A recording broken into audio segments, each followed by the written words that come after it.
Hi, everyone. I'm Claudia Hernandez. I'm the Pennsylvania chapter leader for GCL, and I just wanted to start off by saying that was incredible. All his insights on how emerging technology and AI is supported by business, and just his inspirational words on how we are the future of AI. Now, it is my great pleasure to introduce our second keynote speaker today, Dr. Milind Tambe. Professor Tambe completed his PhD from the School of Computer Science at Carnegie Mellon University. Prior to that, he completed his undergraduate education at BITS in Pilani, India, which awarded him their Distinguished Alums Award this year. He is currently a professor of computer science and director of the Center for Research in Computation and Society at Harvard University, and is also the director of AI for Social Good at Google Research in India. Dr. Tambe's research focuses on advancing AI and multi-agent systems research for social good. He has contributed several foundational papers in artificial intelligence in areas of agents and multi-agent systems and computational game theory, for which he has received influential papers and best paper awards at a number of premier artificial intelligence conferences and workshops, such as IJCAI, AAMAS, and others. His research has led to significant practical impacts in the field of wildlife conservation and public health, among others. So without further ado, it is my great pleasure to welcome the esteemed Dr. Milind Tambe.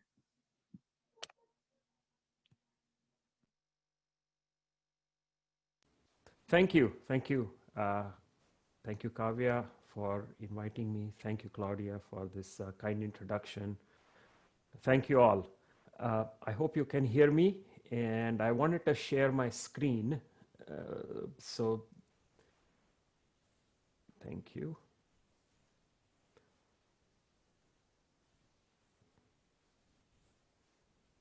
So can everybody see my screen being shared? Yep, we can see it. Awesome. So as I understand it, I'll be speaking for about 15 minutes or so, and then we'll open it up for questions. But along the way, please feel free to send questions in chat, and then I'll try to answer them. So thank you. It's so inspiring to be here. It is a lovely morning. Thank you all. So my talk today is going to be on using artificial intelligence for societal good. And I'll start by just giving a brief introduction to AI. I've been working in the field of AI, conducting research for the past 35 years. And so there's not a single definition of what is AI. Generally speaking, we refer to AI as computer systems, programs that are solving problems that, when done by humans, we would say require intelligence. As you might know, AI is all around us today. When you start typing a string into Google and it completes it, that's AI. Or in Netflix, if you get recommendations for movies. When we think about the future driverless cars, that's definitely AI. Face recognition with all its pros and cons, that is also AI.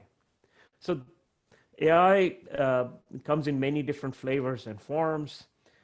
One that is commonly understood as AI is predictions.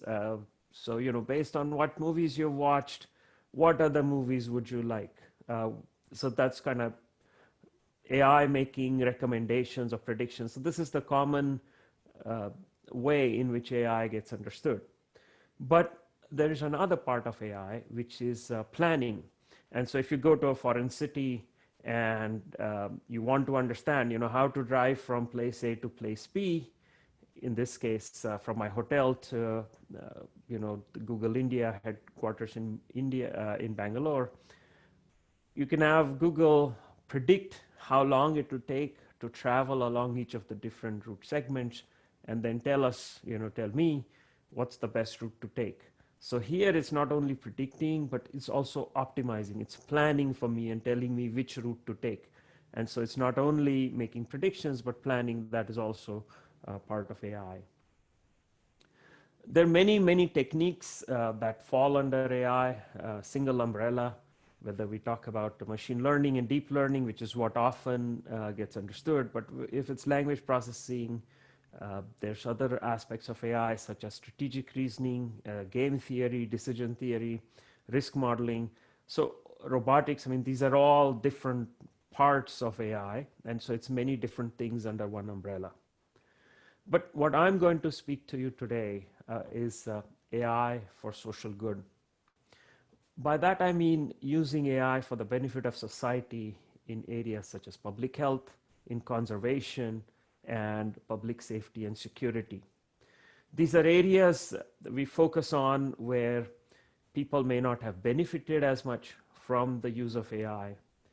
These are often areas that focus on vulnerable communities, and typically they don't have the kind of funding where they can by themselves commission use of AI. And so we want to, in this case, work with nonprofits. And so the work I have done for the past 15 years or so, I have focused on how we can use AI for social good, has been with nonprofits around the world. And so this is with homeless shelters in Los Angeles, or with different conservation agencies, or public health, nonprofit serving in public health area.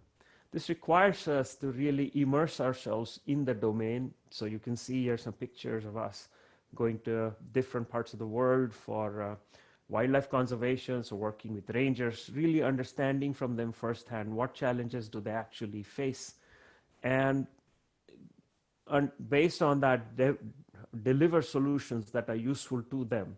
So we are not, as AI researchers, thinking of a solution and saying this is the solution you use, but rather working with the nonprofits to understand the challenges they face, understand from them what problems are of interest, and then providing a solution and actually testing it in the field. And if I have time remaining, I'll come back to this a little bit later on.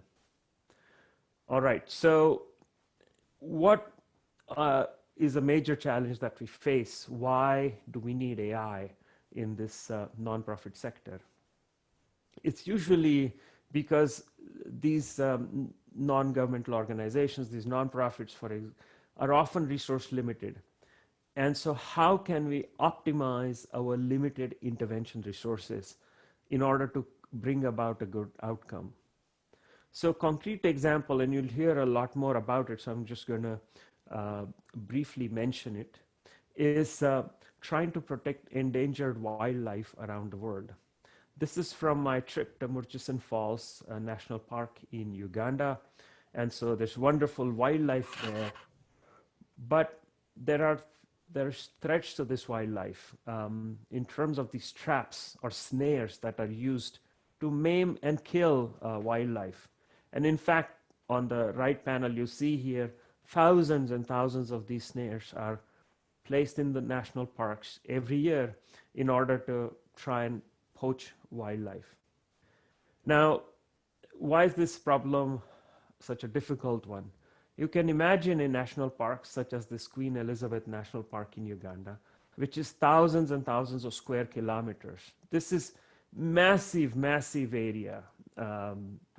And yet there's very few rangers that are available. So how can we protect such large areas with such limited numbers of rangers? So maybe, this, in some parks, it's like area that is 5-10 times the size of cities, big cities like Los Angeles, and yet the number of rangers that are available are in the hundreds.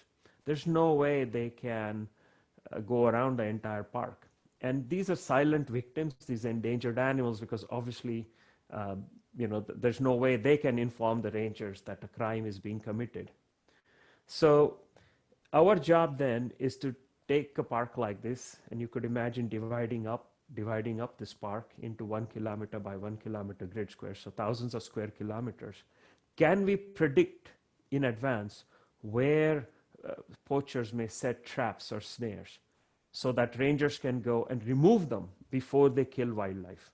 So based on past poaching data, we are indeed able to predict for the rangers where to find these snares or traps. And in Uganda, Cambodia, and other countries, we've been able to do this and have these predictions allow rangers to remove snares by the thousands. I'll spend the rest of my time today talking about, though, a different area, which is public health. And we can see there are many ways in which AI can help in public health. For example, AI can help via the use of social networks, information dissemination to cause behavior change. So, for example, in problems such as HIV information being disseminated in social networks of youth experiencing homelessness. So this is a problem challenge that we've tackled in Los Angeles and shown that this indeed leads to change in behavior. Or to ensure that people adhere to some health program requirements. This is using machine learning, and I'll talk about that today. We can also think about what AI can do for something like COVID-19, which is use of agent-based modeling to make predictions. And you may have seen some of this work in the press. But I'm going to talk about this idea of health program adherence today and show you how AI can help in this context. The problem I'll pick up on is tuberculosis. This is a disease that, despite COVID-19, has still killed more people in the world. And it has been doing so for many, many years. In India alone, where this work I'm going to describe was conducted, there's 500,000 deaths due to tuberculosis every year, and 3 million are infected. And so we focus on patients in low-resource communities where a big challenge is non-adherence to TB treatment. So essentially, these patients have to take this TB medicine for several months, 6 months in the case of a regular TB. And the problem, of course, is that it's very difficult for the patients to keep taking this medicine. It has side effects and so on. But if they don't, then not only is it bad for them, but that leads to drug-resistant bacteria if they don't complete the course for the full course for this medicine, and that's drug-resistant bacteria is bad for society. So how can we ensure that these patients are motivated to take their medicine? How can we ensure that we can keep track of who's taking their medicine and who's not? So there are these digital adherence technologies. I'll explain this in a minute a little bit more, whereby patients are supposed to place a call every time they take a pill, and then health workers can track who's taking their pill and who's not. And if somebody has missed doses for several days, then the health worker can go to their home or call them up and say, you've really not been taking your medicine, you really need to, so that they can continue taking the medicine. But of course, that would mean that we have to wait for somebody to miss several doses before we intervene on them. Again, the challenge is, can we predict in advance who is going to miss their medicine so that the health workers can remind them before they actually miss taking their doses of medicine? So can we predict adherence risk simply from the phone call patterns of patients? So here's how this is supposed to work. This is work that is done in collaboration with an NGO called Everwell. So you can see here this pill pack, and at the back of this pill pack, as you open this little tab here, you can see here a phone number. So this is a randomized phone number. So patients don't know what number they'll get. And every time they open it, they're supposed to call if there's a phone number at the back of that flap. And so this phone call then gets recorded so that a health worker on the other side starts to see who's calling and who's not. For example, here, the health worker can see patient number 6204. It's all green. So each column here, 1, 2, 3, 4, etc., days of the month. And you can see here 6204 is all green, meaning that they have been calling every day. So there's no challenge for 6204, but 6260, which is the last row, you can see that they have not been calling, meaning they have likely not been taking their medicine. And so this is a patient where the health worker needs to go to their home and say, hey, you're missing your doses, you really need to take your medicine. So the challenge for us is something like this. We start getting phone calls or not from patients. So for example, 6204 didn't call on day one, called on day two, and then called on other days. 6231 called on day one, two, three, four, meaning they took their medicine, but didn't call on day five, six, and seven. So they did not take their medicine on the last 3 days. So given this pattern of who's calling and who's not, meaning who's taking their medicine and who's not, could we predict in advance what is going to happen in the following week? If we could predict in advance that it's actually patient 6214 who's at high risk of not taking their medicine, then the health workers can go and remind 6214 at the end of this week rather than waiting for this to happen, meaning that they've missed all the doses, because that's dangerous for them, and it just sort of is a higher risk situation. So how can we make this prediction? So this is something that we've done with data from a state in India. And here it's showing 4 patients, and you can see patient 1, no medicine on day 1, has taken their medicine on 4 days and called. Patient 2 called on day 1, called on day 2, didn't call on day 3, called on day 4, didn't call on day 5. If we could predict for the health workers at the end of the week that these are the 2 patients, patients 2 and 4, who are going to be at high risk, then the health workers can go and knock on their doors and say, before you miss any more doses, please take your medicine.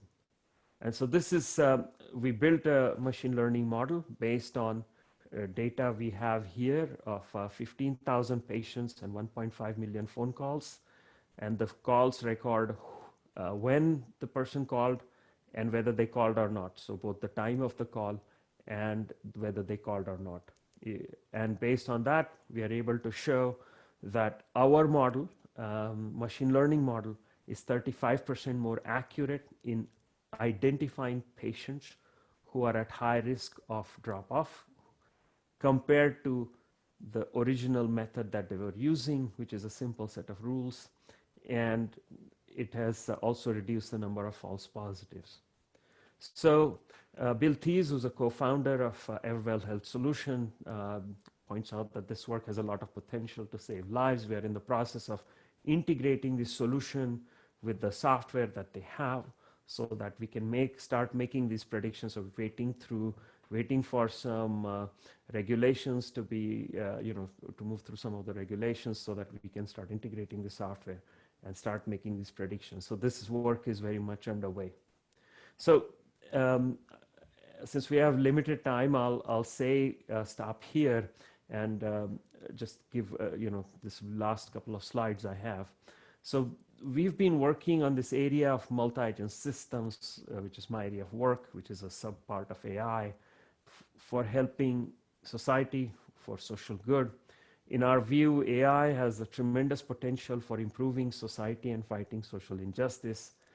To that end, it's vital to bring AI to those who have not benefited from AI, such as in the Global South, and to embrace interdisciplinary work, AI researchers working with others in social work and in conservation. In all of this work, I've been very fortunate to have worked with really wonderful PhD students, women PhD students who are now professors. So for example, Professor Fei Fang, who's a professor of computer science at Carnegie Mellon, Professor Thien Nguyen, who's a professor of computer science at the University of Oregon, Dr. Sherzad Gholami, who's working in the area of AI for social good at Microsoft Research. And you'll hear from 2 other PhD students of mine, Lily Xu and Liz Bondi. These are among some of the PhD students that I have been very fortunate to work with. And I hope that you may be able to, talk to Lily and Liz and hear their stories. And hopefully this is and their stories may be of interest to you. So I'll actually stop here for questions. And thank you for inviting me. And I look forward to having a conversation. Thank you. Thank you so much for the really interesting presentation, giving an overview of artificial intelligence and its use cases in social good. A lot of questions in the chat, so I'll try to prioritize which ones that we can talk about. But I think one interesting one is, do you know of any ways that AI can help in COVID vaccine identification and testing? Uh, I know that AI. So let me back up and say AI has been helping in some of the work that has gone on in modeling, certainly in vaccine routing. Where to store vaccine, sort of trying to figure out based on the models exactly which areas will need more vaccines, and so try to make these kinds of predictions. So on the one hand, AI has been helpful to some degree on COVID. But at the same time, it's been a wake-up call for AI researchers to understand that a lot more needs to be done for us to be really able to use AI for the benefit of addressing these kinds of public health challenges. And we simply have not done enough in these areas. We have, as AI researchers, we've often focused on challenges such as playing games and so forth, where we've excelled, whether it's chess or Go or other kinds of games. But more attention needs to be paid by us as AI researchers in combating public health challenges. Cool. Another question. Who or what inspired you to do what you do? Wow, that's an amazing question. I would say that I used to be doing research in the lab most of the time, and that's wonderful, writing papers and all of that. And then around 15 years ago, I changed my research to focus more on the use of AI for society. And one of the reasons this happened is because, uh, at the time, 9/11 was fresh in our minds. Clearly, it was a very shocking event for all of us. And then, there were terrorist attacks at that time around the world. And some of those attacks were also occurring in my hometown where I grew up, in the city of Mumbai in India. And one of the attacks was actually on a train while my mother was traveling on it. Fortunately, she got off the train before uh, anything happened. But these sorts of events made me realize that this is something that I wanted to contribute to. And I was lucky enough to find, that at the time at the Los Angeles airport where I was in Los Angeles at the time, they wanted ways in which how could AI use to help protect the airport better. And so this led me to start thinking about, hey, instead of sitting in the lab and continuing to do the kind of research I was doing, if I could really get in there and contribute to these societal challenges, that somehow led to more satisfaction, that led to sort of direct assessment, direct understanding of impact of the research. And then from there, once I realized that this can be done with AI, that it's not something where AI is not confined to just writing papers, but really being able to see real impact for myself on the ground right away, then I realized there are many other problems. So right outside our university was a camp of people experiencing homelessness. And then that led me to think about, okay, can we use AI for assisting youth experiencing homelessness? And so that led to work on HIV prevention with social workers in the area. And so this has been a process where I realized that, I don't necessarily need to be confined to the lab, but by going out in the field, it's more satisfying. Hopefully it is helping society. And it's also leading to a different kind of research, which opens new doors for AI research itself. Cool.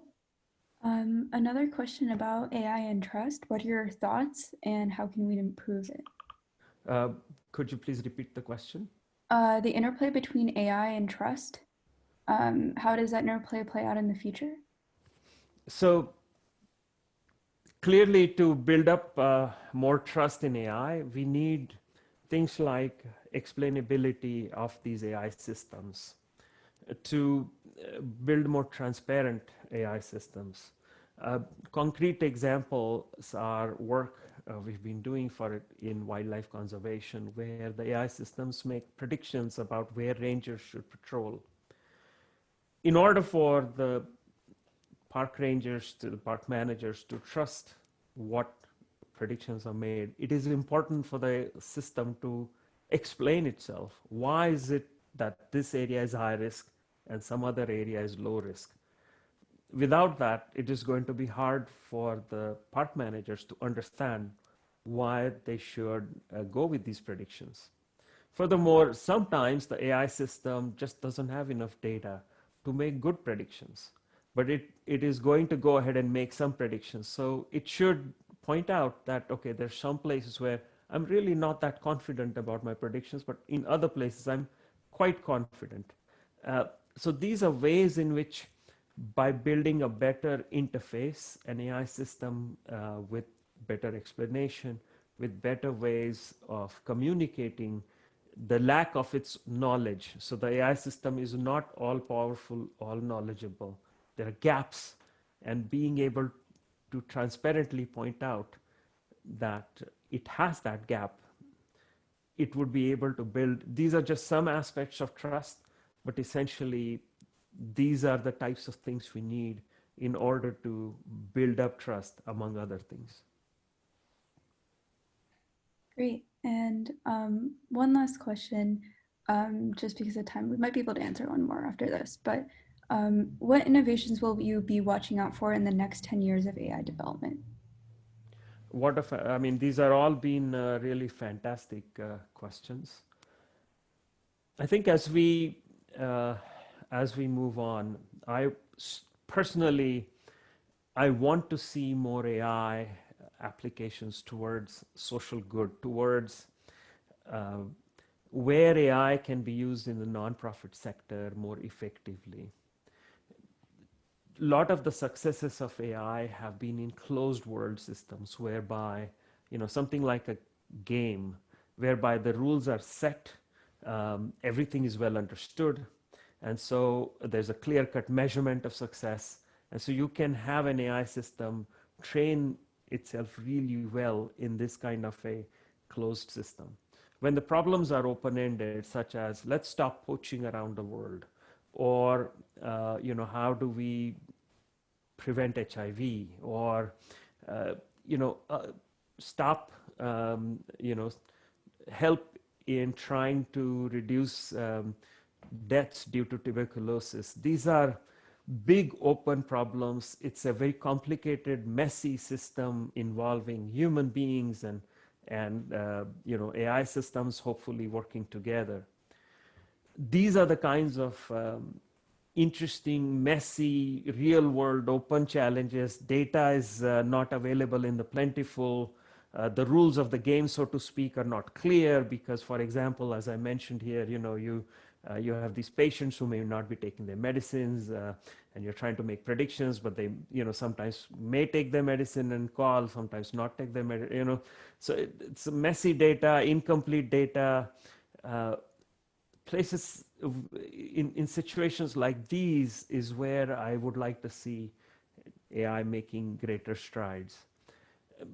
In a sense, AI systems that are not just alone systems, but rather systems that collaboratively work with human beings, that are out there in the open, and humans and AI are working together to solve complicated problems. Great. One last question. Is there a book from your childhood that inspired you? Wow, I will tell you, the book that really inspired me was reading Asimov's science fiction. It's set things, stories from Asimov, seeing Star Trek.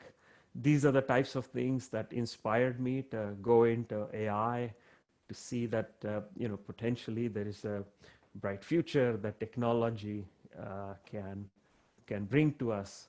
But of course, later on, now it's also clear that there are potential downsides, and so we have to watch out for those downsides as well. It's not all bright and shiny, but nonetheless, at the time, it opened up for me a very optimistic future for what is possible with technology and with AI. So, yeah, it was for me Asimov. Amazing. Thank you so much. I'm going to pass it on to Sahana. Thank you very much. I just wish all of the attendees very best. Thank you, Kavya, and all the organizing committee for organizing this very, very important event. And all the best to you. Thank you.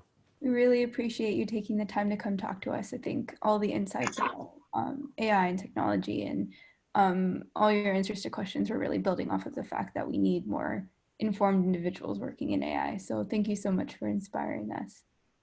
Thank you. Bye.